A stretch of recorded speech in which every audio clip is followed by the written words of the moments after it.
Hi friends, Karthi Revathi சீரியலை பற்றி தான் இந்த வீடியோவில் நம்ம பார்க்க போகிறோம். வாங்க வீடியோக்குள்ளே போகலாம். வீடியோக்குள்ளே போகிறதுக்கு முன்னாடி ஒரு சின்ன ரிக்வஸ்ட், நம்ம சேனலை சப்ஸ்கிரைப் பண்ணாமல் இருந்தீங்கன்னா மறக்காமல் சப்ஸ்கிரைப் பண்ணிக்கோங்க. அப்போ தான் நான் போடுற உடனுக்குடன் நோட்டிஃபிகேஷன் வீடியோ உங்களுக்கு வரும். இப்போ வாங்க என்ன நடக்குதுன்னு சொல்லிட்டு பார்க்கலாம். இப்போது அதிரடியான எபிசோட் வந்துருக்குன்னே சொல்லலாம். இப்போ பார்த்தீங்கன்னா நம்மளோட ரேவதிக்கு சுத்தமாக உடம்பு சுத்தமாக முடியல. ஏன்னா ரேவதி என்ன பண்ணாங்கன்னா பாட்டி ஒரு சொன்னாங்க, ஆடிப்பெருக்கப்போ நீங்கள் 2 பேர் போய் என்ன பண்ணணும்னா தீபத்தை குளத்தில் விட்டுட்டு வந்தால் கண்டிப்பாக நீங்கள் நினச்சது எல்லாமே நடக்கும் அப்படின்னு சொன்னாங்க. ரேவதியும் பார்த்திங்கன்னா சரி அதுபடி செய்யலாம் அப்படின்னு சொல்லிட்டு கார்த்திகை கூட்டிகிட்டு போய் கோயிலுக்கு போயிருப்பாங்க. அப்போ பார்த்திங்கன்னா அந்த தீபம் அழியாது இருக்கிறதுக்கு யோசிச்சுட்டே இருப்பாங்க. வீட்டுக்கு தீபத்தை ஏற்றிட்டு கூட வீட்டுக்கு வந்தோம் அதேவே யோசிச்சுட்டு இருப்பாங்க. நம்ம தீபம் அழிஞ்சிருக்குமா, நம்ம நினச்சதெல்லாம் நடக்குமா நடக்காதா, நம்ம வேண்டிக்கிட்டதெல்லாம் நடக்குமா அப்படின்ற மாதிரி குழம்பிட்டே இருப்பாங்க. அந்த குழப்பத்தில் என்ன பண்ணுவாங்க, அவ்வளோ ஆர்வமாக இருப்பாங்க ரேவதி.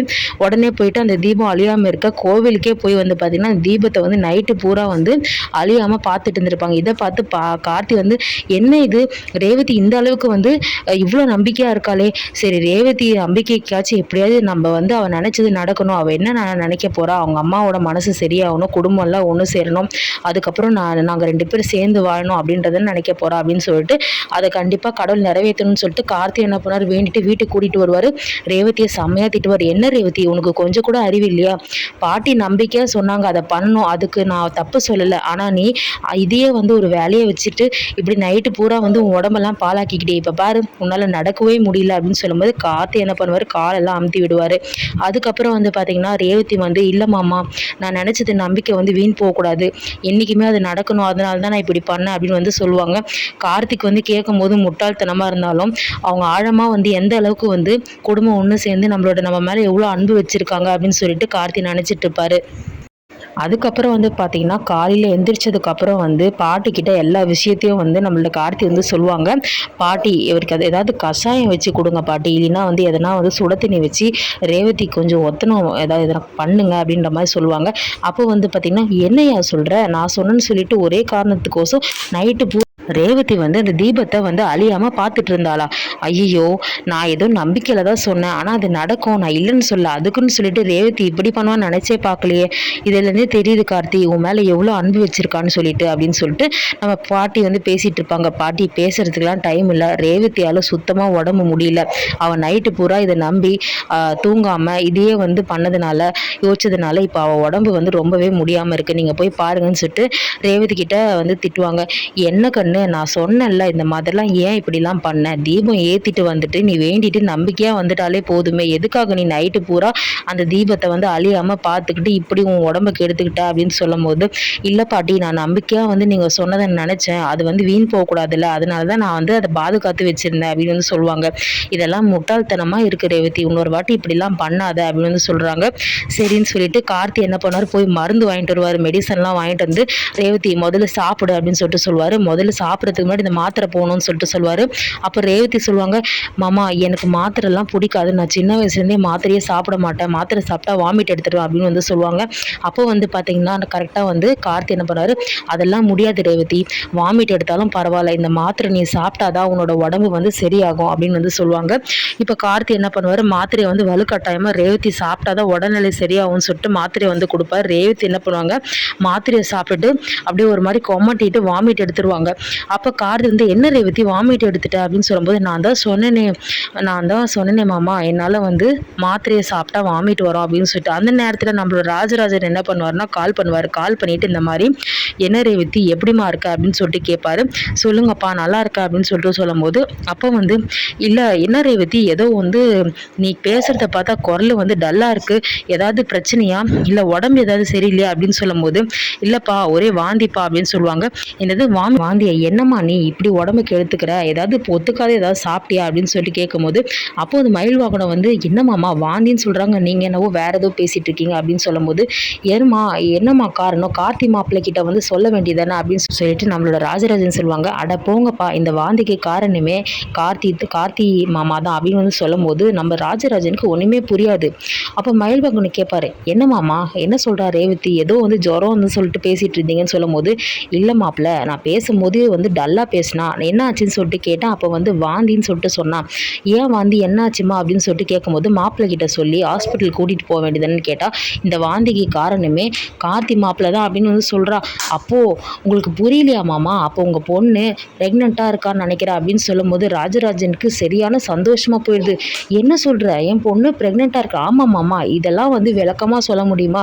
நீங்கள் உடனே என்ன பண்ணுங்கள், ஒரு டப்பா ஸ்வீட்டை வாங்கிட்டு எடுத்துகிட்டு கார்த்தி மாப்பிள்ளை வந்து இருக்கிற இடத்துக்கு, அதாவது பாட்டியோட வீட்டுக்கு போங்கன்னு சொல்லிட்டு நம்மளோட கார்த்தி என்ன பண்ணுவார், நான் உடனே கிளம்பி வரேன் அப்படின்னு சொல்லிட்டு ராஜராஜன் என்ன பண்ணுவார், கார்த்தி வந்து இருக்கிற இடத்துக்கு நம்மளோட பாட்டியோட வீட்டுக்கு ராஜராஜன் வரப்போகிறா அப்படின்னு சொல்லிட்டு சொல்லுவார். அப்போ வந்து என்ன மாமா அப்பா ஃபோனில் என்ன சொன்னார் அப்படின்னு சொல்லிட்டு ரேவதி கேட்குறாங்க. அப்போது இல்லை ரேவதி, எனக்கு ஒன்றுமே புரியல, திடீர்னு உங்கள் அப்பா வந்து உன்னை பார்க்கணும்னு சொல்கிறாரு. ஓ அப்படியா, சரி விடுங்க மாமா, அதில் என்ன இருக்குது, இல்லை அவர் ஏதோ உள்நோக்கத்தோடு சொல்லிட்டு சந்தோஷமாக சொல்லிட்டு வைக்கிறாரு அப்படின்னு சொல்லிட்டு சொல்லும்போது, தெரியலையே மாமா, ஒருவேளை அப்பாவுக்கு ரொம்ப நாள் என்னை பார்க்காதனால இப்போ திடீர்னு பார்க்கணும்னு தோணுது போல், அப்படின்னா ஒன்றும் பரவாயில்ல அப்படின்னு சொல்லிட்டு கார்த்தி என்ன பண்ணுறாரு, பாட்டி கிட்ட சொல்கிறாரு, பாட்டி இந்த மாதிரி வந்து மாமா வராரான்னு சொல்லும்போது ராஜராஜனா சரி வர சொல்லுப்பா, ஏதாவது சமைக்கலாம், நான் போய் சமைக்கிற வேலையை பார்க்கறேன்னு சொல்லிட்டு பாட்டி என்ன பண்ணுறாங்க போயிடுறாங்க. இப்போ ராஜராஜன் என்ன பண்ண திடீர்னு ஸ்வீட் எடுத்துகிட்டு வந்து கொடுக்குறாரு. யாருக்குமே ஒன்றுமே வந்து புரியல. ஸ்வாதி வந்து ஃபஸ்ட்டு வந்து அதுக்கு முன்னாடி வந்து ராஜராஜன் தான் வராரு, ஸ்வாதி ரெண்டாவது வராங்க. இது விஷயம் தெரிஞ்சு மயில்வாகனமும் ரோகிணியும் மூணாவதாக வராங்க. ஃபஸ்ட்டு வீட்டுக்குள்ளே வந்து நுழையிறாங்க. யாருன்னா வந்து பார்த்திங்கன்னா நம்மளோட ராஜராஜன் எடுத்துகிட்டு வந்து ஸ்வீட்டை வந்து மாப்பிள்ளைக்கு வந்து ஊட்டி விடுறாரு, அதாவது நம்மளோட கார்த்தி ஊட்டி விடுறாரு. என்ன மாமா எதுக்கு மாமா ஸ்வீட் அப்படின்னு சொல்லும்போது, என்ன மாப்பிள்ள உங்களுக்கு விஷயமே தெரியாதா, முதல்ல ஸ்வீட்டை கொடுங்க, நான் ஸ்வீட்டை சாப்பிட்றதுக்கு முன்னாடி முதல்ல நீங்கள் எதுக்காக வந்து ஸ்வீட் கொடுக்குறீங்கன்னு சொல்லுங்கள் அப்படின்னு சொல்லிட்டு கார்த்தி கேட்குறாரு. என்ன மாப்பிள்ள தெரியாத மாதிரி கேட்குறீங்க, என் பொண்ணு ரேவதி வந்து மாசமாக இருக்கா, நான் ஸ்வீட் எடுத்துகிட்டு வராமல் இந்த சந்தோஷத்தை கொண்டாட தெரியல அப்படின்னு சொல்லிட்டு சொல்லும்போது, ரெண்டாவது வந்து பார்த்திங்கன்னா நம்மளோட ஸ்வாதி வந்து வராங்க. ஸ்வாதி வந்து இந்தாங்க மாமா ஸ்வீட் எடுத்துக்கோங்கன்னு சொல்லிட்டு சொல்கிறாங்க. என்ன ஸ்வாதி நீ வேறு ஸ்வீட் எடுத்துகிட்டு வந்திருக்க, ஸ்வீட் சாப்பிட்ற அளவுக்கு இப்போ என்ன நடந்து போச்சு அப்படின்னு சொல்லும்போது, எனக்கு எல்லாம் தெரியுமாம்மா, நான் சின்ன பொண்ணு தான், இருந்தாலுமே அக்கா வந்து மாசமாக இருக்கான்னு தெரிஞ்சுதான் எடுத்துகிட்டு வந்திருக்கேன் அப்படின்னு சொல்லும்போது, மூணாவதாக வந்து பார்த்திங்கன்னா நம்ம ரோகிணியும் மயில்வாகனும் வராங்க. மயில்வாகனும் சகல போடுங்க, இதை நான் எதிர்பார்க்கவே இல்லை, இப்படி ஒரு வேலையை பண்ணிட்டீங்களே, பரவாயில்ல இப்போயாச்சும் அத்தை மனசை மாறுதான்னு பார்க்கலாம், இதைத்தான் நாங்களும் எதிர்பார்த்தோம் அப்படின்னு சொல்லிட்டு சொல்லும் போது யாருக்குமே ஒன்றுமே புரியல. பாட்டி வந்து வாயை பொழந்துட்டு பார்த்துட்டு இருக்காங்க. என்னப்பா இது, என்னதான் நடக்குது இங்கே, 3 பேருமே என்ன சொல்கிறீங்க அப்படின்னு சொல்லும்போது, பின்ன என்னோட மாப்பிள்ளை வந்து ரேவதிக்கு வந்து நான் கேட்டதுக்கு என்னம்மா டல்லாக இருக்குன்னு சொல்லிட்டு சொன்னதுக்கு ரேவதி என்ன சொன்னா, இதுக்கு காரணமே வந்து வாந்திக்கு காரணமே மாப்பிள்ளைன்னு சொல்லும் போதே எங்களுக்கு புரியாதா, நாங்கள் என்ன புரியாதவங்களா அப்படின்னு சொல்லும்போது, அப்போ வந்து பார்த்திங்கன்னா பாட்டி யோசிக்கிறாங்க. அப்போது ரேவதி, அப்பா நான் சொன்னதை நீங்கள் தப்பாக எடுத்துக்கிட்டீங்களா, எனக்கு சின்ன வயசுலேருந்து மாத்திரை பிடிக்காதுல்ல உங்களுக்கு தெரியும்ல அப்படின்னு சொல்லும்போது, ஆமாம் அதனால் இப்போ என்ன, வலுக்கட்டாயமாக மாமா என்ன பண்ணார், எனக்கு உடம்பு முடியலன்னு சொல்லிட்டு மாத்திரை எனக்கு போட்டு விட்டார், அந்த மாத்திரை போட்டதுனால தான் நான் வாந்தி எடுத்தேன், நீங்கள் தேவையில்லாமல் ஏன்பா இப்படி தப்பாக நினச்சிட்ருக்கீங்க அப்படின்னு சொல்லும்போது, அப்போது நம்ம ராஜராஜன் முறைக்கிறார் மயில் வாகனத்தை, எல்லாத்துக்கும் காரணம் உங்கள் மாமா தாமா அப்படின்னு வந்து சொல்கிறாங்க. ஏன் மாமா என்ன பண்ணார், மயில் மாமா அப்படி என்ன பண்ணார் அப்படின்னு சொல்லி கேட்கும்போது, அப்போ வந்து ராஜராஜன் நான் வந்து நார்மலாக எடுத்த விஷயத்தை வந்து இவன் 2-3 ஆக்கிட்டான் அப்படின்னு சொல்லிட்டு இருக்காங்க. அப்போ வந்து பார்த்திங்கன்னா பாட்டி இங்கே என்ன நடக்குதுன்னே தெரியல. அப்போ ராஜராஜன் கிட்ட தெளிவாக சொல்கிறாங்க, இங்கே பாருப்பா ராஜராஜன், நான் வந்து ஆடிப்பெருக்கு அன்னைக்கு 2 பேரும் கோவிலுக்கு போக சொன்னேன், ஒரு தீபத்தை ஏற்றிட்டு வர சொன்னேன், அந்த தீபத்தை ஏற்றிட்டு வரும்போது வந்து பார்த்திங்கன்னா இந்த மாதிரி வந்து ரேவதி வந்து அதை நம்பி ரொம்பவே அதுக்கு ஒரு முயற்சி எடுத்து அந்த தீபத்தை அழியாமல் நைட்டு ஃபுல்லாக பார்த்துட்டு இருந்திருக்கா. அப்போ வந்து பார்த்திங்கன்னா வந்து அவளுக்கு உடம்பு முடியாமல் போயிடுச்சு. அதுக்கு தான் நாங்கள் இப்போது ரேவதிக்கு வந்து ஒரு ஒத்தனம் கொடுக்கலான்னு சுட தண்ணி வைக்கிறதுக்கு மாத்திரைலாம் ரெடி பண்ணிகிட்டு இருந்தோம், நீங்கள் தப்பாக நினச்சி வந்துட்டீங்களே அப்படின்னு சொல்லும்போது, இருக்கட்டும்ப்பா இன்றைக்கோ ஒரு நாள் இந்த நல்ல விஷயம் நடக்க தானே போகுது, சரி விடுங்க. இப்போ வந்து பார்த்திங்கன்னா குடும்பமே நம்மளோட ரேவதி வந்து இந்த மாதிரி மாசமாக இருக்காங்கன்னு சொல்லிட்டு நம்பி வந்து பார்த்திங்கன்னா ஏமாந்து போயிடுறாங்க. ஆனால் கண்டிப்பாக பாட்டி சொல்கிறாங்க, இந்த ஆடிப்பெருக்கு அன்னைக்கு நீங்கள் சொன்னது பழிக்கிட்டோம் அப்படின்ற மாதிரி சொல்கிறாங்க. ஒரு பக்கம் வந்து ஸ்வாதியோட பிறந்த நாளை சர்ப்ரைஸ் பண்ண போகிறாரு நம்மளோட கார்த்திக்.